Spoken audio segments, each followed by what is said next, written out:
안녕하십니까, 박사입니다. 미국이 우크라이나에 대해 젤렌스키가 게임 체인저라고 여기는 장사정 로켓 시스템을 제공한다고 하자 러시아가 위력 과시를 했습니다. 러시아 병사들이 위장막을 걷어내는 이 미사일은 사정거리 1만 킬로미터의 ICBM 야르스입니다.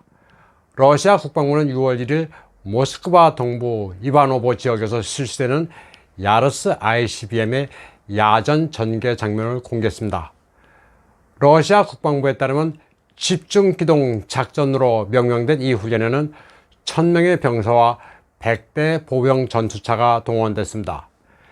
기동 차량에 탑재돼 이동하는 ICBM 야르스는 붉은 광장의 전승절 열병식에도 늘 등장하는 러시아의 전략 핵병기입니다. 러시아군은 또 220mm 고폭탄 로켓을 발사하는 허리케인 로켓 BM-27 우라간의 위력도 과시했습니다. 구경이 220mm니 또스1-2 열압력탄 다연장과 규격이 동일합니다. 아프간, 체첸, 시리아 전쟁에서도 등장한 야전 포병 무기입니다. 러시아군은 이 로켓의 표적 획득을 위해 올란-10 드론도 운영하고 있습니다.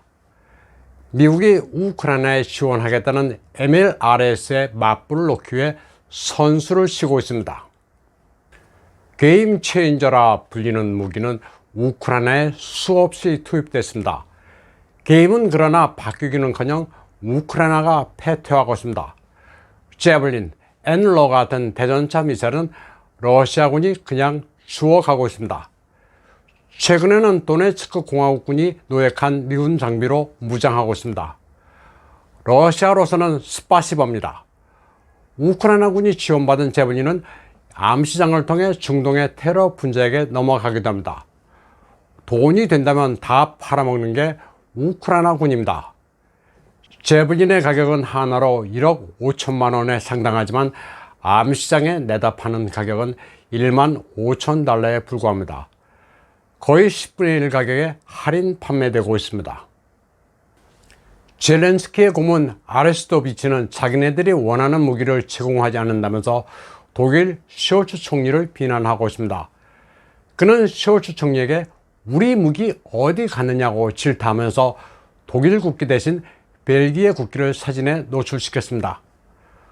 프라이드 포테이토와 소시지 사이에 벨기에 국기를 꽂았습니다. 소시지는 독일을 멸시하기 위한 소품입니다. 그는 우크라이나가 요구하는 무기를 우리 무기라고 표현했습니다.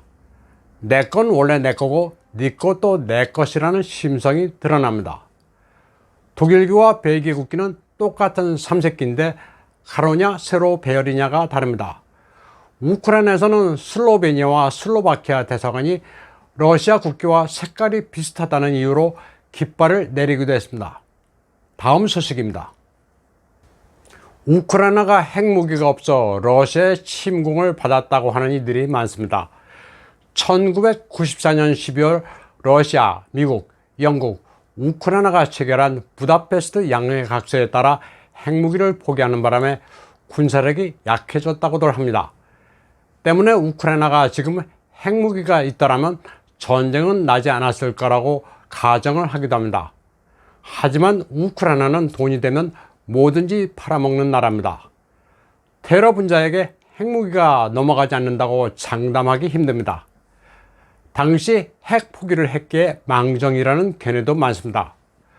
우크라이나가 핵무기가 없어 당한 것이니 자주 국방을 위해 우리도 핵 무장을 해야 한다는 주장들은 굉장히 뜬금없고 황당한 측면이 있습니다.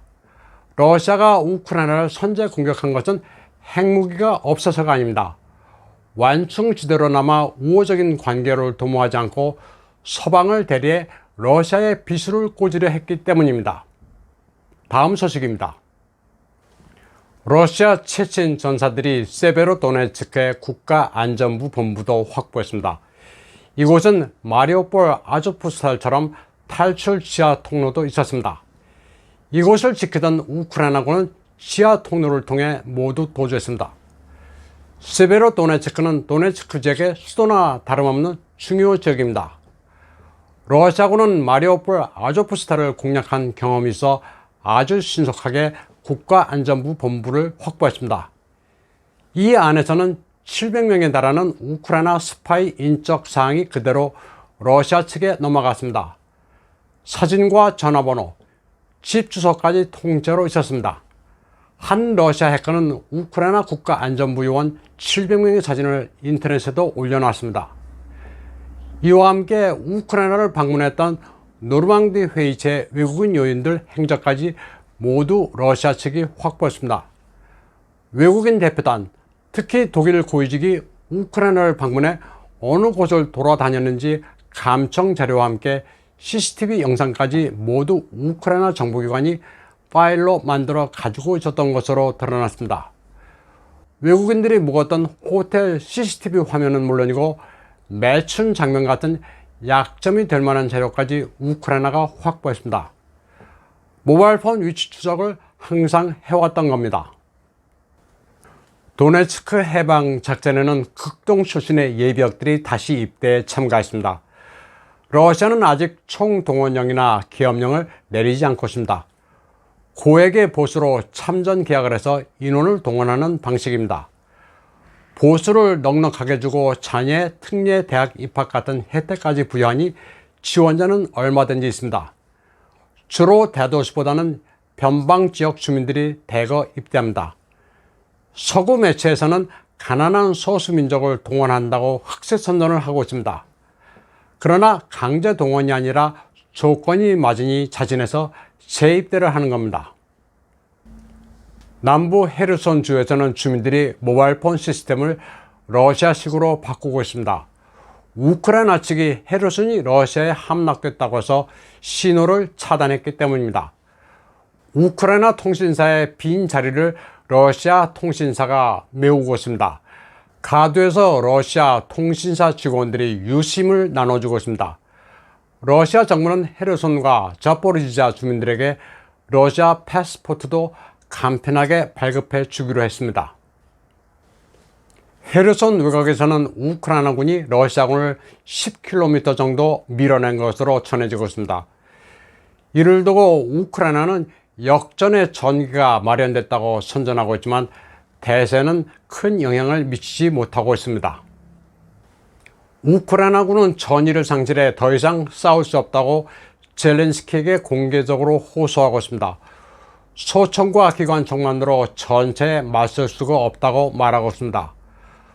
돈바스 지역의 우크라이나군을 취재하고 있는 캐나다의 닐 하워 기자는 이런 말도 안 되는 현실을 전하고 있습니다. 그는 슬로비안스크에서 만났던 우크라이나군과 전화 통화를 한 결과 그의 부대원 60명 가운데 다 도망가고 남은 것은 4명 뿐이라고 전했습니다. 우크라이나군이 연전연승하고 있고 이미 러시아군 병력 손실이 3만 명 이상이 된다는 영국 쪽 주장들은 모두 허위입니다. 영국의 더 타임즈, 미러, 선지는 언론이라고도 볼 수 없는 경문을 적는 대자보나 마찬가지입니다. 미국의 뉴욕 타임즈도 허위 보도에는 뒤지지 않습니다. 러시아의 경제 사정이 어렵고 군부의 반발이 심해 정변이 날 가능성이 있다는 등의 주장들은 그냥 소설로 보시면 됩니다. 이제는 우크라이나전을 지휘하는 드보로니코프 장군이 몇 주 안 보인다면서 숙청설까지 들먹이고 있습니다. 그런 가짜 뉴스를 들으면 러시아의 패망이 얼마 안 남은 것 같은데 현실은 정반대입니다. 한편 블라디미르 푸틴 러시아 대통령은 해외에서 떠돌고 있는 올리가르크들에게 귀국을 종용했습니다. 그리고 귀국하지 않으면 러시아 국적을 취소하겠다고 말했습니다. 사회에서 가진 상류층들이 모범을 보여야 한다면서 어려울 때 조국을 등지지 말아야 한다고 강조했습니다. 그러면서 마이애미나 프랑스 리비에라에 머물고 있는 젠더 운동가들은 굳이 돌아오지 않아도 신경 쓰지 않겠다면서 그들은 정신건강에 이상이 있는 자들이라고 말했습니다. 우크라이나 특수군사작전 초기에 징집 영상이 나올까 두려워 해외에 나간 이들은 대체로 돌아오는 추세입니다. 국내에 별일이 없는 데다 서구의 제재로 루블화를 사용할 수 없는 형편이기 때문입니다. 오늘 방송은 여기까지 하겠습니다. 시청해주신 여러분 감사합니다.